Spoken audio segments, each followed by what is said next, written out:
Hey there, and welcome to What's the Story? We're an inquisitive bunch of hosts on a mission to uncover stories about faith and courage from everyday people. In doing that, we get the privilege of chatting with amazing guests and have the opportunity to delve into their faith journey, the hurdles they've overcome, and the life lessons they've learned along the way. If you enjoy our podcast, don't forget to subscribe and sign up for our weekly newsletter at our website, whatsthestorypodcast.com. It's your direct line to the latest episodes and detailed show notes delivered straight to your inbox. What's the Story is brought to you by Crowd Church, who fully understand that stepping into a traditional church might not be everyone's cup of joe. Crowd Church provides a digital sanctuary, a safe space to explore the Christian faith where you can engage in meaningful conversations rather than just simply spectating. So whether you're new to the Christian faith or in search of a new church family, visit crowd.church. And if you have any questions, just drop them an email to hello@crowd.church. They would love to connect with you. And now, let's meet your host and our special guest for today. Welcome to What's the Story with me, Matt Edmondson. I am chatting today with the incredible Jan Burch. We've been friends for a while, right? Yeah. We have been friends for a while. In fact, you've been on Crowd now. You've hosted I have. twice. So we thought it's probably long enough, really. Get you on the What's the Story podcast, dig in a little bit. Yeah. So Jan, for those of you who don't know, Jan lives in Liverpool, but you're not a Scouser. Yeah, I am. Are you? Yeah.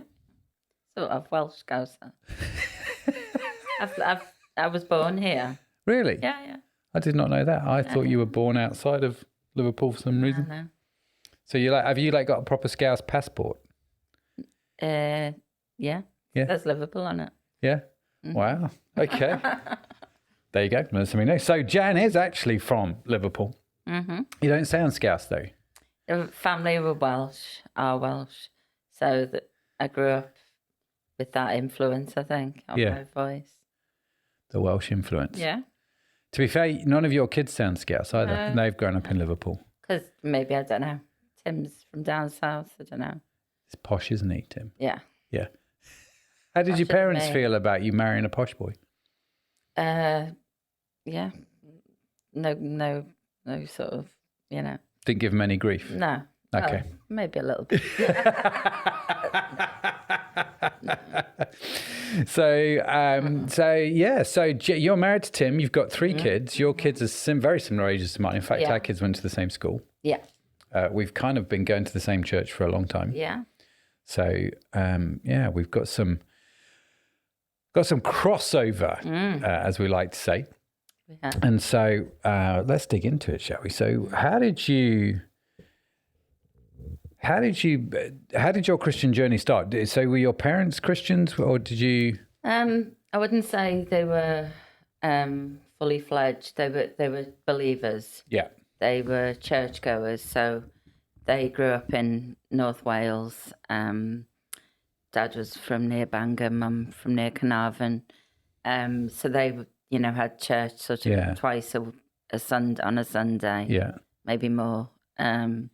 So when they moved to Liverpool, my brother and I went to a Welsh church.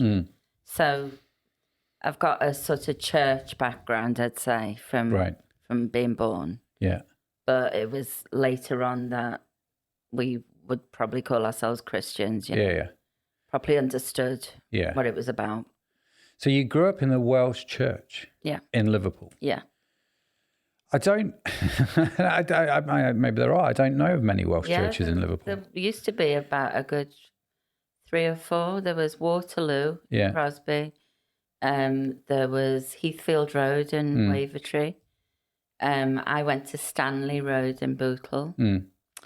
And I'm sure there was another one somewhere. But they were those 3 were the main ones. So were they, when you say a Welsh church, what does that mean? Does that mean that they spoke in Welsh in the service? Yeah, the service was all in Welsh. The hymns were all in Welsh. Oh, wow. The preaching was all in Welsh.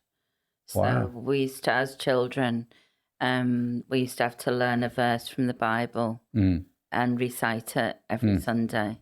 So I grew up learning scripture in Welsh, but didn't fully understand what it meant. Yeah. I'd ask the odd word, but Welsh was my first language. So until when? Probably till I went to primary school. Wow. But my mum to this day still speaks to me in Welsh. Right. Yeah. And do you speak back in Welsh? I don't. Have you lost the... I understand everything she says to me. Yeah. But I think I was quite shy as a little girl. I don't believe that for a minute. I was. And, she said with a very stern face. Any sort of, if she spoke Welsh or my dad, when they were picking me up from school, or, I'd go, speak English, just because it drew attention. But all my friends loved her. Yeah. Now, if I had my time again, I'd totally be fine with it. But it's as you grow up, I was a bit embarrassed. Yeah. My brother was a bit more bold than me. He was more confident. Yeah. So he would, when we went to grandparents, they would all speak Welsh to us, and my aunties and uncles. Wow. But I would, I'd say, some things in Welsh, but not everything. I was a bit embarrassed, which I regret. Big regret. So did you speak Welsh with your kids? My mum has taught them, and I've, say, well, they know the odd word, what things are. But they couldn't have a conversation in Welsh? No. Right. But Cerys and Jamie particularly are really interested in the language, and Jamie has on Duolingo done some Welsh. Okay. So he's really proud of his Welsh heritage. It's more important to him, I would say, than the other two. That's really interesting. Yeah. Really interesting. So you went to a Welsh-speaking school, a church, in Liverpool. Yeah. And so what happened then? How did you sort of come to a place where you thought, this is for me. I need to stand on my own 2 feet. That seems to be the common theme, doesn't it? You sort of get to an age, if you grow up in a Christian home, where you go, I've got to make this decision for myself. Yeah, no, I didn't really come to that until I was 17. Oh, wow. So we carried on going to the Welsh church until I was probably about 16. So my brother will have been at 16, 20. Oh, wow. So he was at uni then, and but we still had links. Probably I was probably a bit older, 16 and a half, 17. And my brother was at university in Bangor, North Wales. And in his second year, towards the end of his second year, he came home and said, I've become a Christian. And we were like, what? What do you mean? So he went on to explain that not only is Jesus real, still he's alive today, but you can have a conversation with him. You can have a relationship with him. And that just blew my mind. And although I wasn't, particularly looking for God, I thought I had a faith. Yeah. And I did believe in God. And my parents did. It wasn't personal. It was, I wouldn't be able to really, I knew the Bible stories from when I was a child, but I didn't know Jesus. And my brother, radically changed his life. So he came and said to me, I'm going to this church in Maghull on Sunday. Do you want to come with me? And I was like, okay. Because I loved my brother. Yeah. I trusted him. And he was just so excited. He was on fire, Yeah. And the first Sunday I went with him, I was probably nearly 17. And it was just, I'd never heard, Welsh church, the singing's pretty good. Yeah. As you would imagine. Yeah, it was always really lovely. But this was totally different. And I understood what I was singing. Yeah. I understood all of it. Yeah. And it was just, in retrospect, it was the Holy Spirit, really, just in the praise and worship. And I just knew there and then it was, you know, this was what I wanted. It just touched me quite deep. Yeah. Couldn't really say what, but it was the Holy Spirit. That's really interesting. And I think this is, it's a common story in a lot of ways, in the sense that people who would have professed to have been Christian in some respect, whether they grew up going to church. Certainly, you know, if you're in maybe your 50s now, your 60s, you maybe went to church a bit more than they do now. You know, we had assemblies at school, and you went to Sunday school and all that sort of stuff. So maybe they went to church and would say in their heads, oh, yes, I'm a Christian. Yes, I believe in the existence of God, therefore I am a Christian. But actually what you're talking about there, Jan, is something different, isn't it? You've taken that and gone a step further, maybe not a whole step further, maybe, you know, like a whole block further, do you know what I mean? And more than a step in some respects. So what happened to you to make you realize actually there's more to it than this? So what was it your brother was saying? What was some of the things that you were kind of going, that's not my experience with Christianity so far? Well, his sort of prayer, his testimony really is, he met a girl. He wasn't going out with her, but she was a friend who took him along to different, you know, speakers came to the uni and different things. Yeah. And he just had really great conversations with her. But he was really happy. He had a girlfriend he'd been with for a few years. He was really sporty. He was in the football teams. You know, he had a good university life. And he, you know, they would play all different Welsh universities and different things. And he said he remembers having had maybe several months of conversations with this friend, being on, coming home from Cardiff or somewhere, on a coach, drunk out of his head. They'd all been drinking after the game. Yeah. And he said, I think he was in the aisle of the coach on the floor. And he just remembers saying, God, if you're real, then you need to show me who you are. And if you're real, I'll give you my life. And to hear words like that from my brother was a real great guy, you know, before we were very close. He was always someone I could talk to, and I respected him. He wasn't silly. He was a sensible, sort of intelligent guy. And when he told that, and he said, someone got me to my room. I don't remember.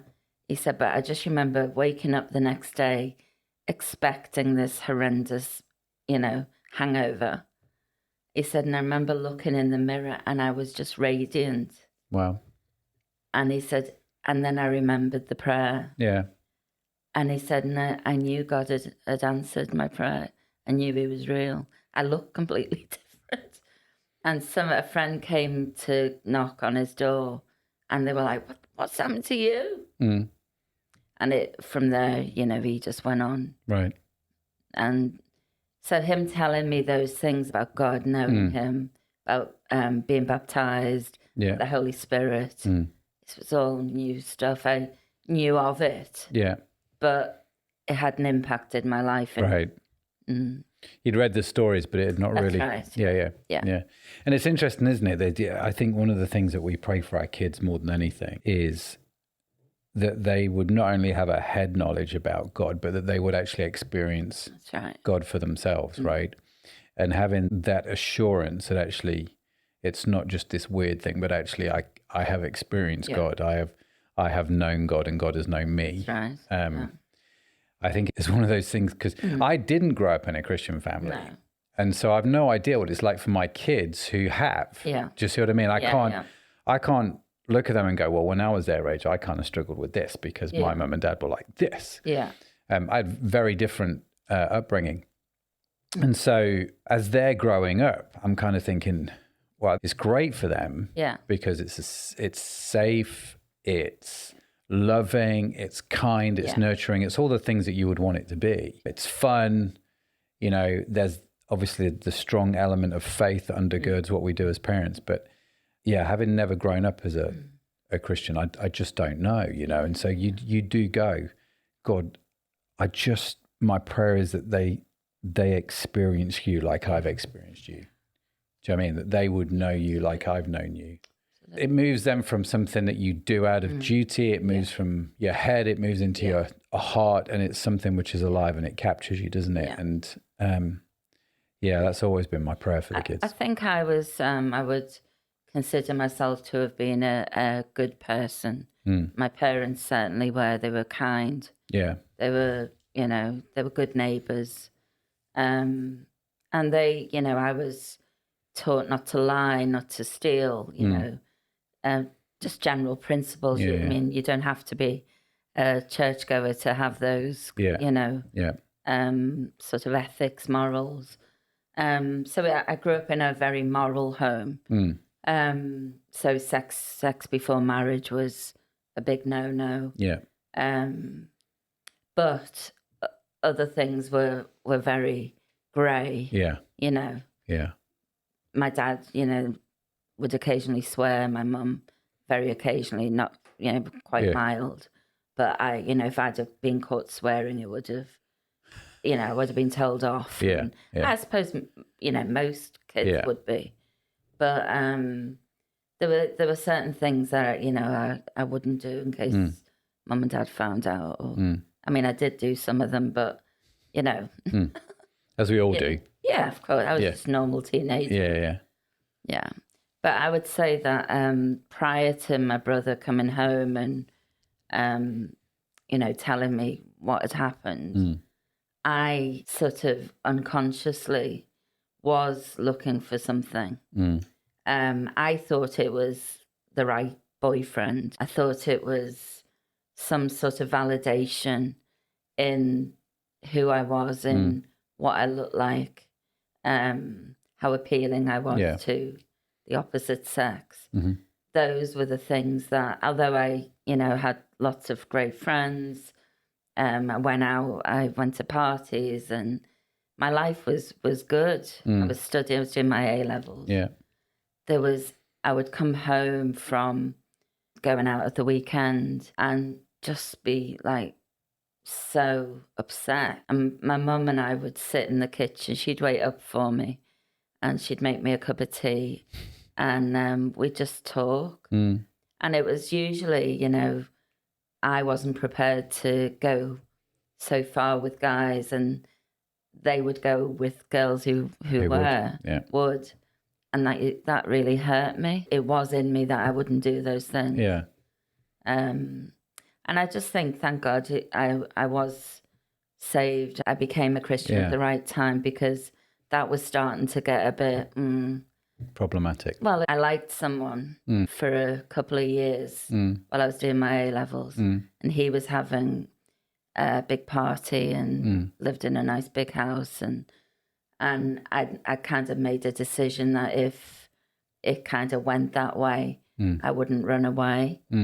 But fortunately, he lived in a nice bit of Liverpool in Formby, and he was having this party, and I was totally, just in love with this guy. I didn't know him really. Yeah. But anyway. And he'd invited me to the party and I was so excited to go because in my mind it was like, we're going to, as of tonight, I'm going to start going out with him or something. Yeah. And my mum knew about him and different things. Anyway, I'm being a blooming spanner in the works, but I now know that it was probably God.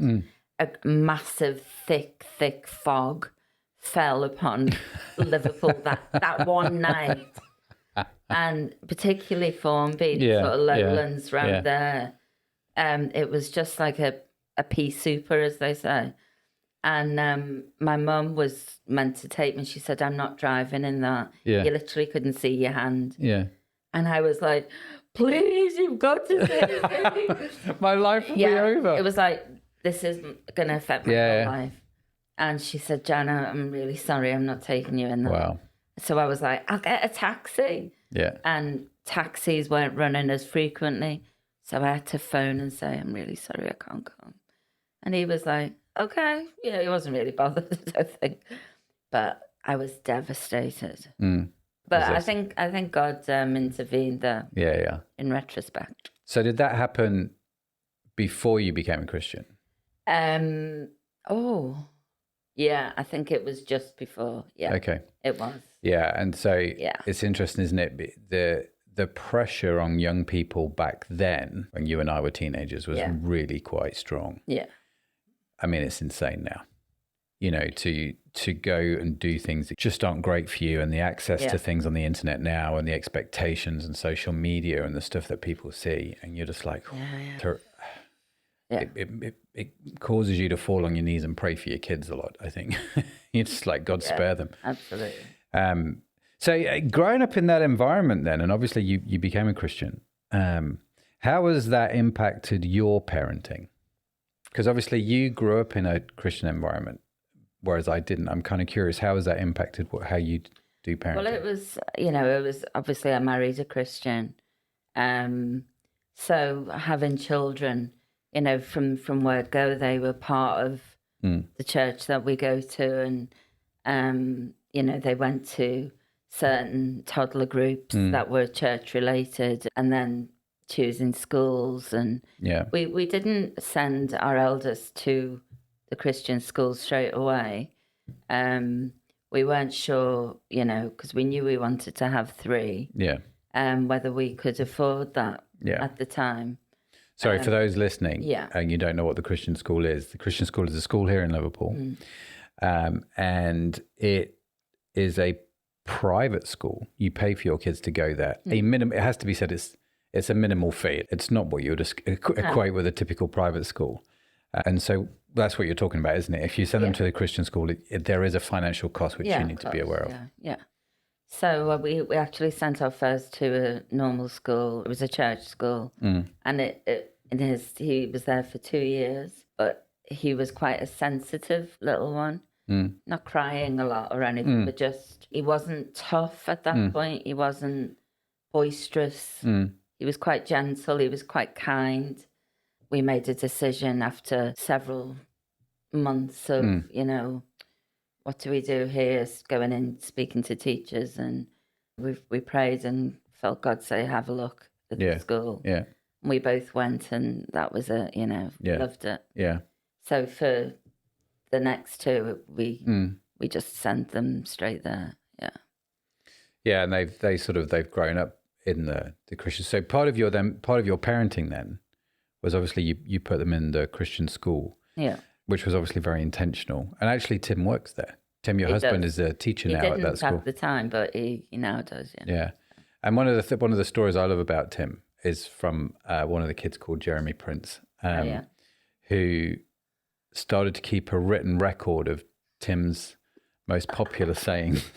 So Tim would come out with these classic one-liners, and still does. And still does. Yeah, which just have me crying. And so they've created a book of we've still got it, actually.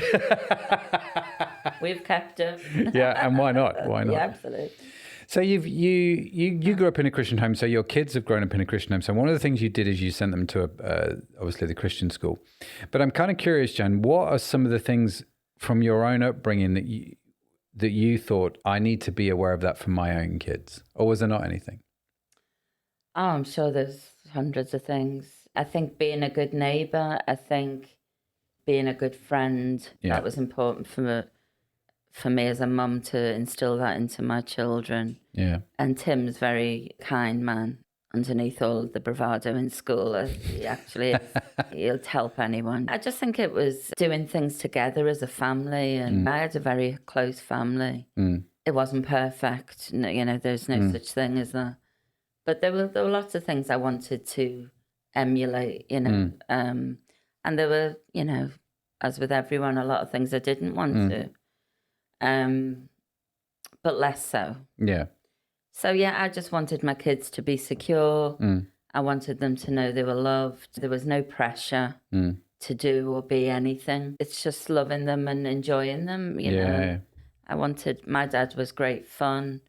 My dad died when he was in his early 50s.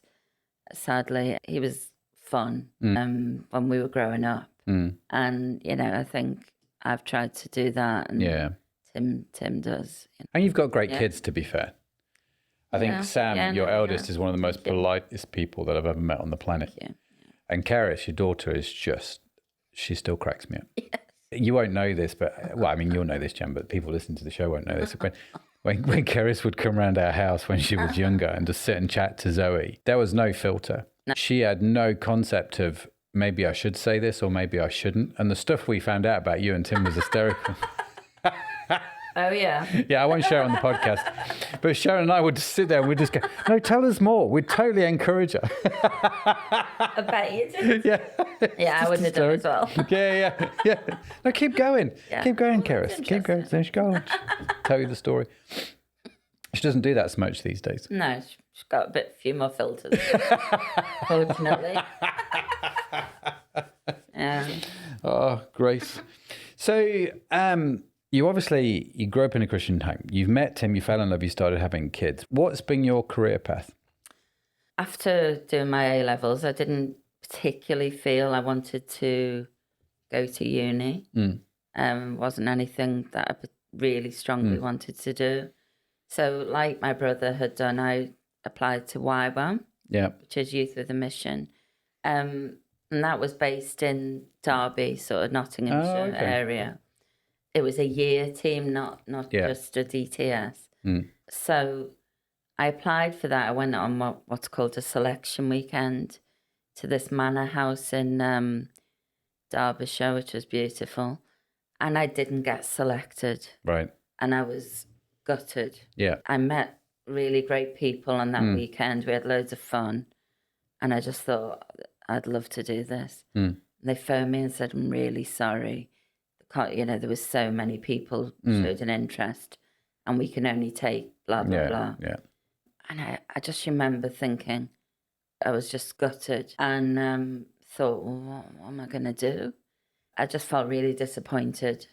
And something like a few days later, 4 or 5 days later, I got a phone call on a Thursday night from the YWAM team saying, we've had a rethink. We would like to offer you a place. Are you still interested? Or there's another team starting in Ireland somewhere. Yeah. If it was Dublin or Belfast. And or you can come here. And I was like, yeah, no. I wanted to sort of say, no, not interested now. But no, I want his plate cool. Okay, yeah. Yeah. I didn't fully understand what that was about. I did the year and loved it. It was a great, you know, I was fairly young Christian at the time, young in my faith. And so that solidified a lot of stuff for me. Great. Yeah, the YWAM stuff's it's really interesting when you look at people coming out of YWAM. And I don't know if you've got any experience with this, Jan, but there are a number of different people types I see coming out of YWAM. Certainly when I was younger, when I was sort of a teenager in my early 20s, and I knew a lot of people coming out of YWAM. So there was the people went into YWAM. The one group that came out, they had what they affectionately called the mission blues. So in YWAM, it is a bit of a bubble. Yeah. And some amazing things happen on YWAM. You see some great stuff. And you think, this is great. When I leave YWAM, you know, I'm going to go work in, well, for you it was midwifery, wasn't it? So I'm going to go work as a midwife and you can see God do all this amazing stuff. And of course, the reality of the workplace and what happens on the mission field aren't always the same thing. And so people struggle with that. So I've seen a lot of people come back from YWAM and not know how to adjust themselves and it's caused complications for them, I think. And I don't think it's to do with faith. I don't think it's a lack of faith or, you know, God not wanting to do something. I just think it's a different scenario, a different environment maybe. Yeah. And then obviously there's people that go on to the DTS and it just solidifies their faith and they come back and they are just, you know, it's just a great time just to separate themselves from their career, from life, just focus on God for a little bit, get established in their theology. And then sort of attack. I didn't do YWAM, I did Bible school, and it was the same thing for me. This was a brilliant time because it was so formational for me in terms of my faith and my theology. So what type of person were you coming out of YWAM? I was definitely more confident in my faith in that sharing about being a Christian, it just birthed in me a desire to travel. It was kind of there in seedling form beforehand, but I went to Kenya for 8 weeks during my YWAM year, and that just then, mesmerizing. Yeah, I just got the bug. Yeah. And then while I was, I think just after YWAM, or maybe it was while I was there, God clearly spoke to me about going into nursing, because I was thinking, something that I can use when I'm traveling to travel. I applied to do nursing, and I got in the following year. I worked in an office for 2 years in Liverpool, which I hated. But I made some great friends. It's like everything I've been fairly happy because I love people.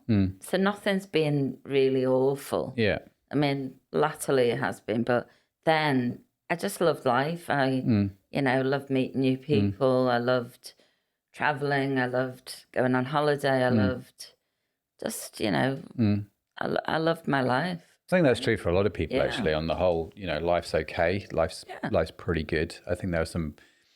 It's interesting when we were starting Crowd Church, and I was talking to Rich Rising about it, who's a really good friend of mine. Because originally I thought about calling the church Hope Way, right? So, what are you going to name the church? It took us weeks to come up with a name. Like, what are we going to call it? So, do we call it Hope Way Church?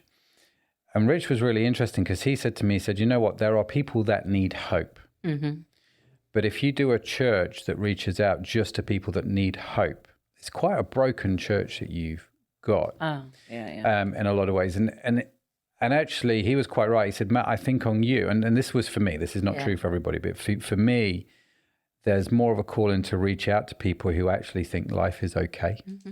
Do you know what I mean? There's a lot of people who wouldn't have a Christian faith, who would not purport to be a Christian, who are fairly successful. Life's okay. They're healthy, they're married is probably okay. They've got some kids are okay. It's not a case of the church is for people that are just wrecked lives. Yeah. No. But there is this truth that actually says even if you're successful, you're still quite broken. You just don't really realize it yet, Yeah. And I think actually when we come face to face with the gospel, we recognize actually, we still need a savior, right? So I think it's true for many of us that actually we go through life and on the whole life is okay. Yeah. And so you were like that. I'm interested, you said until latterly. Yeah. So what's been going on there? I don't know whether it's just growing up a bit. Fast forward, 20 odd years. I've still got my basic thing. I've got my team, my family, my mum. Still got my brother. I've been a midwife over 25 years, something like that. I did nursing just for 2 years. I loved nursing. I just, when I qualified, there were no jobs at the time in the areas I wanted in Liverpool. So I went to Derby. So I was there for 4 years. And it was during that time that I decided to do midwifery. So loved my training. I was still single, and I was living with a friend in Derby. Part of a church, which was great. My brother was still living there at that point. So I had nieces and nephews to see. So loads of friends, great social life. All, around church activities at the time. But we were all the same age. We were all single.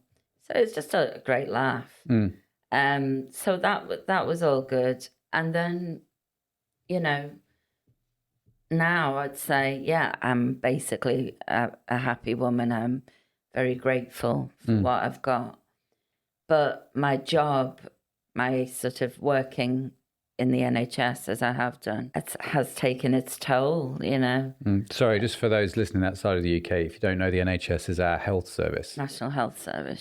So it's the system run by the government to deliver healthcare to the population here. I would say the first, 15 years weren't too bad, plodded on. Things never used to bother me too much. I could deal with it at work and leave it, go home. But I would say increasingly, as I've got older, I'm finding that harder to lay it down. So it was starting to filter into my everyday life. Right. My mental health really then took a toll. Right. Took its toll on that. Yeah. So when you say it took a toll on your mental health, because obviously one of the things that we talk about on What's I say, obviously, maybe not be obvious if it's the first time. If it's the first time, well, there's a warm welcome to you. We like to ask a number of questions like how you became a Christian, but what are some of the biggest challenges that you faced? And I know when we did, sort of the conversation before the call, for you, this was the biggest challenge, right, that you faced in life with sort of the help of God in a lot of ways. Yeah. So what was the toll it took upon your mental health? I think I just had Jamie, my youngest. So we're talking nearly 15 years ago. It's a long time. It seems a long time ago. But that's when, I was a mum to 3. Tim was teaching. I was tired most of the time. Yeah. And I was doing quite a lot of night shifts, so I could be there in the day. Yeah. Although my mum was a great help, I wouldn't have got through any of it without her. So she looked after the children. Yeah. And then obviously school and different things. But I just think I felt very torn. I wanted just to be with the family. Yeah. There were situations the staffing levels in the areas that I was working was getting worse over the years. So you'd go on shift. I'd get quite anxious before I got there because you just don't know what's going to hit you. You may start the shift, you'd get a handover of certain patients, or if I was on a delivery suite, whatever, you'd be given a patient. And then maybe an hour in, 2 hours in, you'd be moved somewhere else that was low staffed. And mainly if you were on a ward, or you'd be moved to the delivery suite, and that is unsettling in itself, because you've met your patients, you've planned what you're going to do, hour by hour, and then suddenly you've got to leave it and hand very quick verbal handover to someone. You go to this other area for maybe the rest of the shift, or for a few hours. You come back and something else has happened with those patients you left. Yeah. So that went on pretty much week by week by week for years and years. I remember going on shift one. It's always a Thursday night for me that things would go wrong. And it was a Thursday night. I remember being on nights. So I was anxious having, the kids were in bed, but I hated leaving them. Went to work, and it was just like chaos. It was like someone had dropped a bomb in the middle of the... Right. It was just like people everywhere. Yeah. Every single room was full. There were women there that should have been transferred to delivery suite, because they were developing problems in their labour wasn't progressing. There were women there who had medical conditions that shouldn't have been there. But labour ward was what we call bed blocked. There was, every room was full. There were no midwives to look after anyone else. So we had to care. I was on the midwifery-led unit. We had to manage women that were really not well. Yeah. And labours that were not going well. Yeah. For as long as we could. Yeah. So basically it ended that particular night. Whereas I was looking at, I had 4 women, and you should only have had 1 or 2. Right. And they were all, I would say 3 of them had problems. Wow. So one was severely epileptic. She shouldn't have been there. Delivery suite still couldn't take her. So I was worried about her. There was another woman who wasn't progressing, and that was problematic. And then I had at 3:00 in the morning, I remember the shift leader saying to me, "You're going to have to take another patient." And I remember saying, "I can't. I just can't. I've got blah, blah, blah, blah, blah, blah, blah, blah, blah." She went, "You'll have to. Everyone else has dealing with this and this and that. Yours are at least quite stable for now. You're going to have to take this patient. I just remember thinking, oh, God help me. And to cut a long story short, it was her third baby. I went in, literally introduced myself and said, I have got some other patients. I want to give you the best care. I will be in and out. I'm sorry I can't stay with you right now. Yep. But if you need anything, or if you feel that your labour's progressing, she was fine at the moment. She was having some contractions, but she wasn't like inactive. It wasn't imminent that she was going to deliver. So it was just a lot of pressure. It was a real pressured night, and everyone was in the same boat.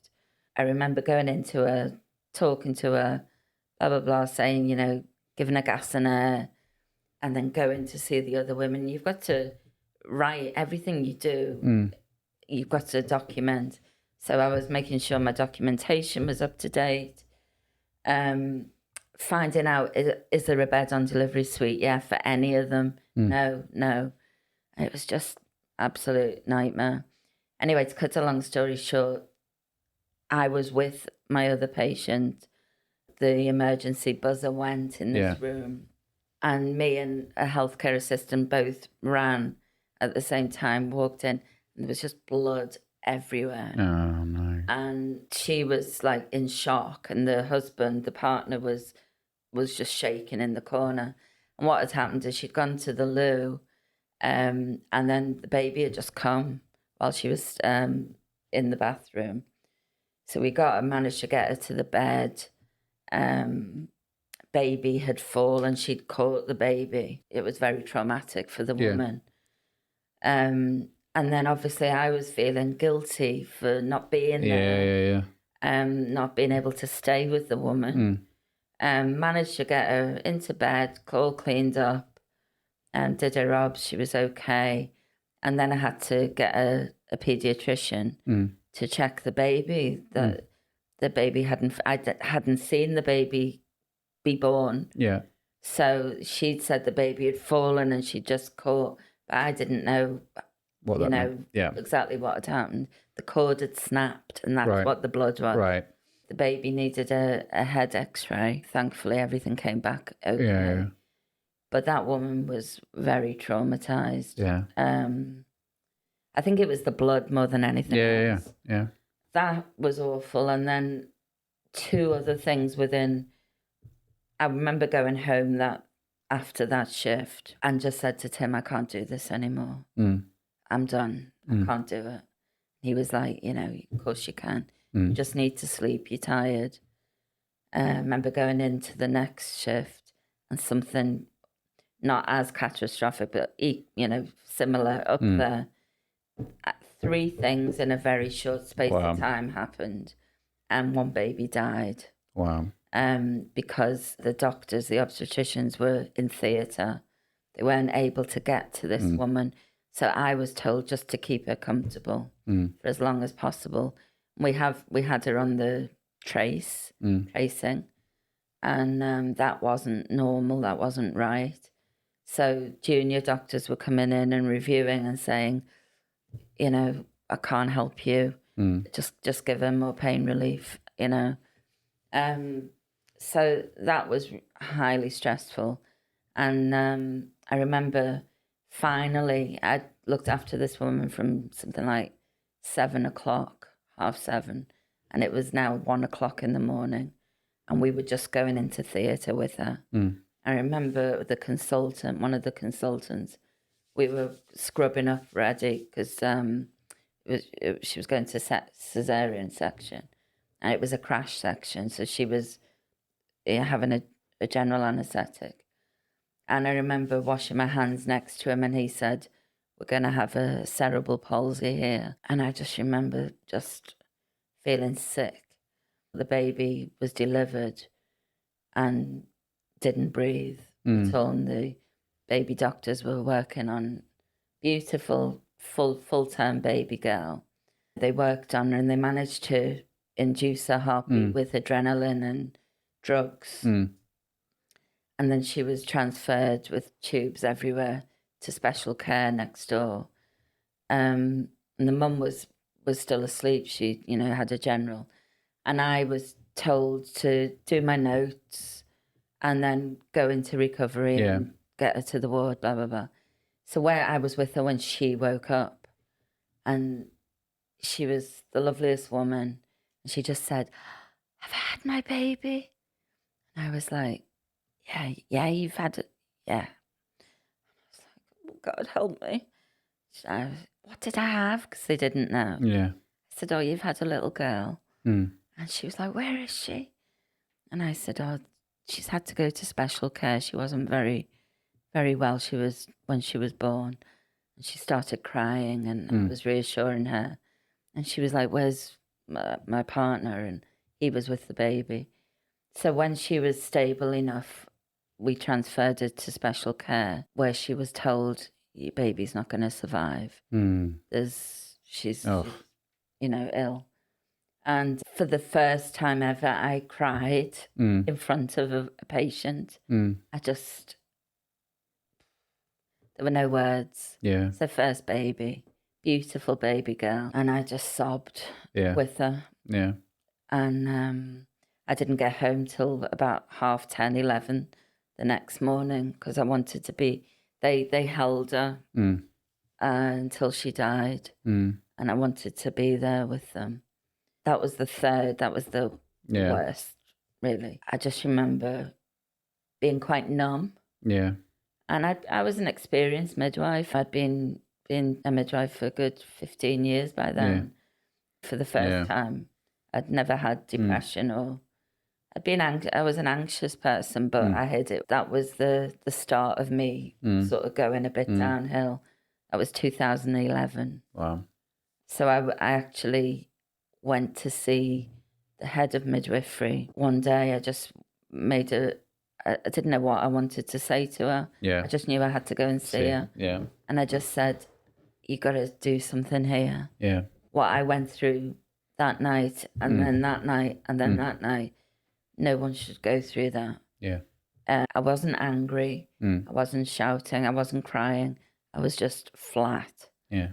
And I said to her, "I feel like I'm on my knees. Yeah. And I can't get up." And she just said, "You're not well." And I was like, "I'm just concerned." Yeah. And she said, "You need to go home right now. And I want you to go and see your GP. And you need time off." I was like, no, I just need to sort this out with you. And she went, "Please, I hear what you're saying, but you're not in any state to be here." I just remember driving home, and Tim, I think, was at work and the kids were at school, and just remember thinking, "Well, what does she mean I'm not well? I'm just a bit stressed." And who wouldn't be after those incidents? I'm okay. And I went to see the GP, as she said, and the GP was like, "Oh, I think you've got a bit of depression." I was like, what are they saying that I'm not? Yeah. I was off for 8 months. Wow. I was recommended to go for some counselling, and I did. I noticed that during the sessions, it was with a woman who was a Christian. She would start talking about work, and I would just found myself pushing my hands like that. Yeah. And she said, "Are you aware that every time I talk about work, you do this?" Yeah. I was like, oof. And I was like, "How will I know when I'm ready to go back?" And she said, you will just know, but it's not now." So, so that was a really difficult time. Yeah, no kidding. So you were off for 8 months then, obviously, which was, so they were seeing something that you weren't seeing, and you took the time off. I'm curious in all of that, Jan, how did because it's a story that sadly we hear a lot with people who work in the NHS. And without getting political or having any kind of agenda, I totally understand it because it is, I mean, the stuff that you guys deal with is horrendous in a lot of ways on a regular basis. And I can see why you would say you felt numb because it's a coping mechanism, isn't it, to deal with those kind of things. Yeah. Where was God in all of this for you? I'm the type of person that will always beat myself up more than anyone else can. Yeah. So I, went through every scenario and blamed myself. Why didn't I insist on a doctor coming earlier? Yeah. Why didn't I physically go into theatre and pull the consultant out? Yeah. Why didn't I shout more? Yeah. But that isn't who I am, and it wouldn't have been right to do some of those things. What did you just ask me? My mind's just gone blank. Where was God in all of this? Yeah, he was just very gentle. He didn't ask anything of me. It was just, you need to sleep, you need to rest. I think he taught me just about letting it go. And it was a feeling of, I don't fully understand what caused all of that. And my reaction to it. But I just know I've got to be gentle with myself. I would say that in it all, I didn't ever lose hope. I didn't lose faith at all. We know that these things can happen. Yeah. But I would say God was quite close, but I think I became quite silent. It was all in my head, and I would mull it over and over and over. Sometimes I couldn't even talk to Tim about how I was really feeling. Yeah. It was too deep. There's that book, God on Mute. Yeah. I was like Jan on mute. Yeah. I just went quiet, and I think it took me many, many years to come out of that. I can talk the talk when I need to. I can be quite outgoing.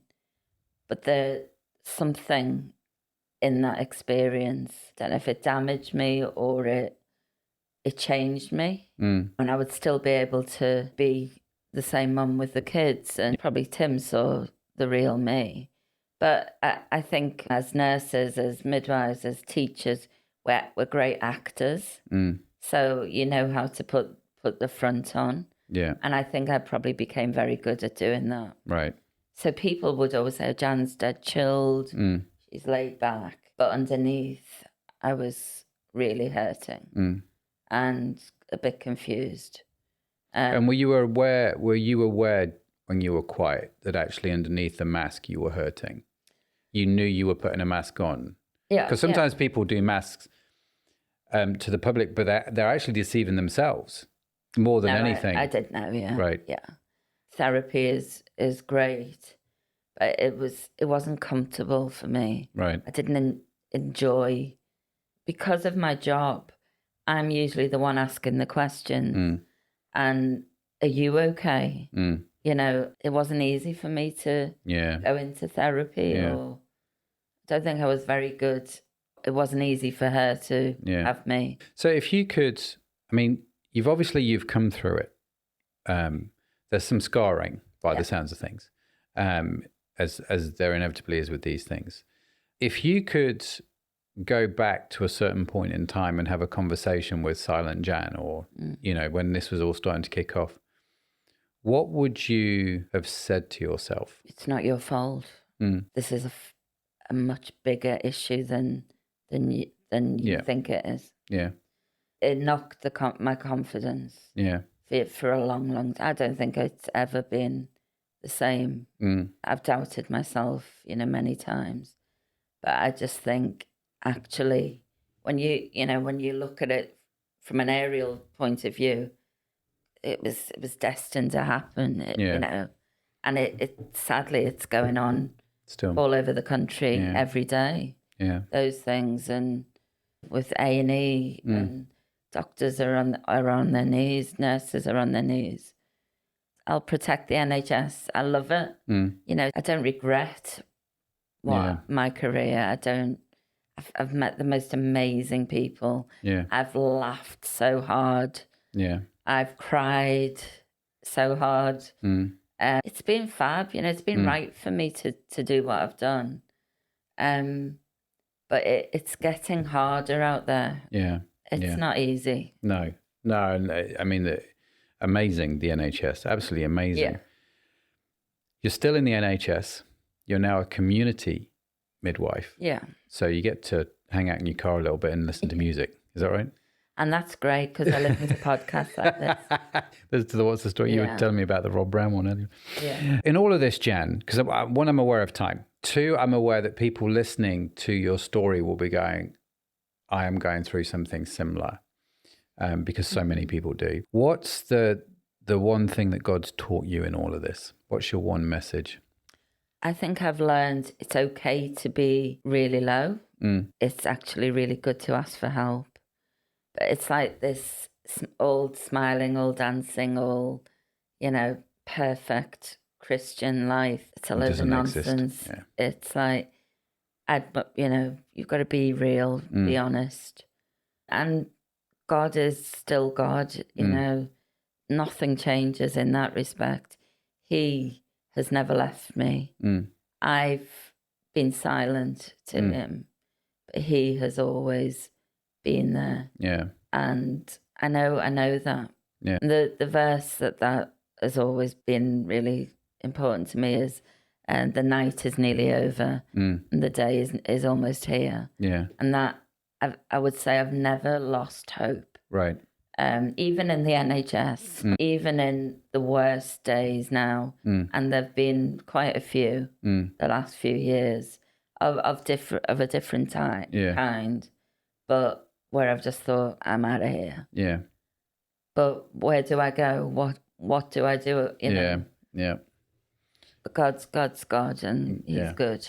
Yeah, that's super powerful. And there's a story that it's listening to you talk about the sense of call on your life. This is where God wants you to be. But in that calling comes the darkest of days. And I think that confuses people sometimes. It's like, God, you have called me to this. Well, why is it so hard? And I think sometimes we have to go, God has called me to this because it is so hard. Absolutely. And he needs someone who's a light in this area. I think it's really powerful, your story, Jan, and thank you for being a midwife. You actually, you were a midwife to Sharon, weren't you?